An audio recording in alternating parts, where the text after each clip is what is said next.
Welcome to Intune Deep Tarot. Thank you for tuning in. I had an inkling and a feeling and a sign to do no contact today. So we are going to do just that. And for no contacts, you know me. I like to do the darker cards because it's a mystery and we don't really know what's going on with your person. So we're going to tap in to see what is going on. All right, so we are going to be using the zombie deck.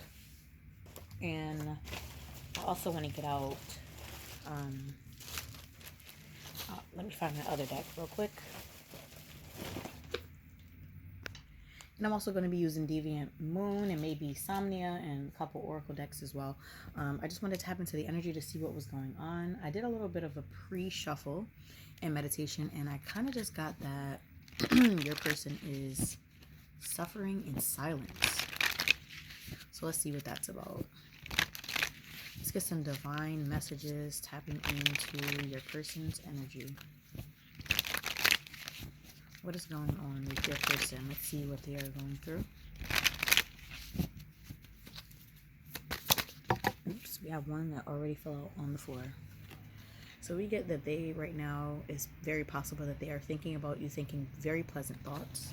First card out, Ace of Cups. Thinking about some sort of new beginning.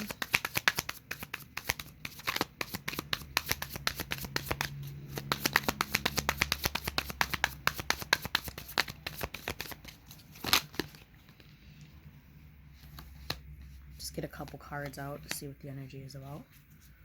Oh, we have someone reminiscing, maybe rethinking some things, rethinking the connection.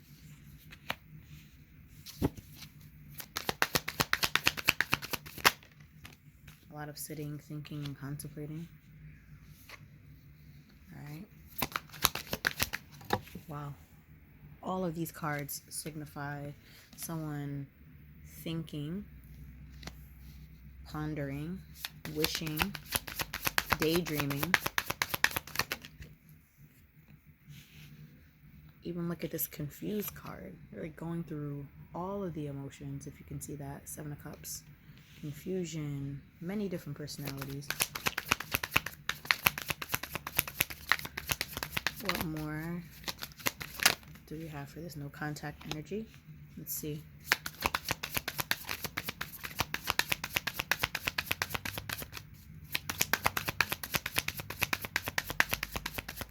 One more card. All right, we have it. Two of Swords. Someone is very bound by your thoughts. It's like they can't even control them. Bottom of the deck, we have the Queen of Wands. Someone is still very extremely attracted to you. I see with this Ace of Cups and the Strength card, someone is very much trying to hold back all of the thoughts and feelings and nostalgia and memories. It's like they feel it, think about it, but they wouldn't dare come forth and say anything about it. Let me just draw back this candle so we don't set the cards on fire. All right. But all in all, they know the truth. While having the sword of truth in their hand, or the knowing the truth, they will still hold back these feelings and these thoughts. It's like some sort of, bottom of the deck, we have the Emperor, some sort of control, or they go into some sort of survival mode or protective mechanisms. Probably something that they're used to doing probably all their lives, or something that they've learned throughout their lives. We have the King of Wands with the Nine of Cups. Someone is thinking about the times where they felt a bit more free, possibly within the connection, thinking about how good it made them feel, how comforted, how secure, confident. Heart at the spread, we have the Six of Cups with the Ace of Wands. You really help this person grow, want to manifest better things for their lives. Gave them a spark of inspiration and passion. It's something about your positive vibe. It's It's like this person could have felt extremely dead inside, but you had like a bright light to you, help them out of dark times or a dark situation.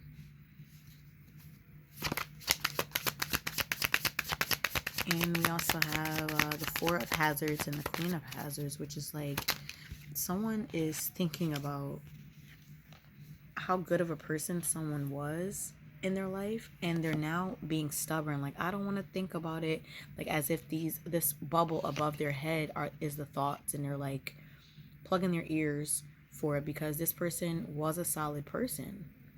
You know, they're not together by any means, but this person is still pondering and thinking about how great of a person, how solid of a person, stable, grounded this person was. But the card that fell out was the walk away card, the Eight of Cups. Someone walked away from the feelings, the connection, and wow, bottom of the deck, we have the Three of Swords. So it was heartbreaking to walk away. It wasn't an easy thing. I think it was definitely something that hurt not only them, but also you and the connection. We have the Seven of Cups here with the Two of Hazards. Someone was juggling between thoughts, very confused about something. Fear could have had them confused and overthinking about something. One more card to clarify this, and they ended up, for sure, self-sabotaging with the Five of Swords, thinking about the worst of things, but all the while having these Queen of Cups, which is strong emotions. Very contradictory energy. Alright, let's see. Let's get an advice spread out. Let's get a couple Work Your Light cards. Alright, those were upside down. Maybe someone is feeling like their life is upside down. I'm getting that it might be them. But let's get some advice cards. What divine advice do we have here?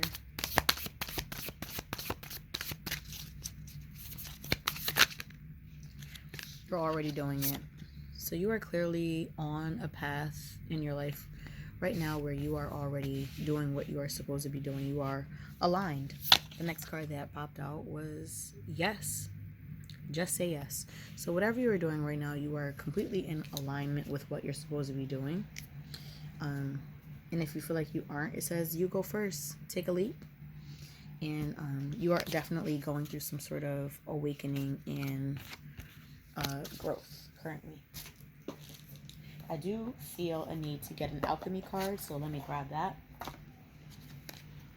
Let's get an alchemy card. I absolutely love this deck. Alright, let's get an alchemy card. Here we go. We already have one. Saturn. Wow, let's read that. Saturni is how you say it in Latin. But let's see what Saturn has to say. Saturn. Structure, authority, consequences. Saturn is deeply connected to time. Deeply related to time and chronology. It is linked to the Greek god Kronos and the father time. Consider your relationship with the clock today, and above all, don't be late. Ironically, and to the amusement of anarchists everywhere, the authoritarian energy of Saturn is said to reside in the middle finger, just like it is in this art here. Structure, authority, consequences. Saturn is known as the great ruler, authoritative father, and the structuring force. Limitations, rules, logistics, and laws all fall under Saturn's claim, and they insist on our adherence. So I'm not sure if you're familiar with your birth chart at all, but if you do your birth chart, I've started doing mine on Cafe Astrology, but there's other sites and apps you can do. You put in your information and just research where your Saturn is. It will probably tell you that you're in some sort of, your Saturn placement is in some sort of sign. Do research on that and see what that tells you about yourself. It's very interesting when you read your chart. You will really see a lot of your characteristics and how they have come to be, and they really kind of resonate with your life and how you operate through certain things. So let's just say my Saturn, I believe, is in Scorpio. I think I'm not or something like that. I'm not 100% sure, but let's just say it is. It will tell you how a Scorpio in this particular constellation or in this space in your birth chart, how some of your characteristics are, some of your challenges, and some of your strengths as well. So let's read on. Saturn constricts, it corrects, it governs. The force of this planet is mind-bogglingly frustrating, especially for creative types, as it can feel like one limitation after another, yet its ability to support is unmatched. No creative project can come to be without the Saturnian qualities of commitment, endurance, and steadiness. The tick-tock of the clock reminds us of this planet's steadfast presence, eternally measuring. It's no surprise it's associated with the metal, lead, and the qualities of density and weight. To embrace Saturn is to embrace the foundation and become one's own, central authority. It's not as dull or easy as it sounds. That's Saturn's secret. Go deeper, read the poem The Core of Masculinity by Rumi to ponder silence as power.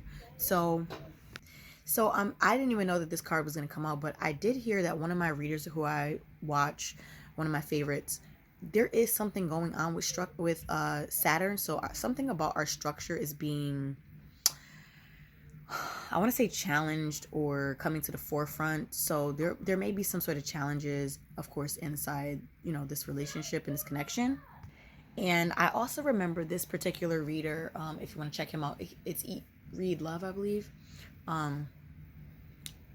He said something to the nature of there's something going on with Saturn, and it's causing some of us to have some cravings and to lack structure. So if you're feeling like you're having some extra cravings that are coming out of nowhere, you kind of can't stop snacking or eating sweets, like know that this is kind of like your Saturn out of whack, and see where your Saturn is and how you can kind of work with that energy to try to correct it, and just kind of look out for that.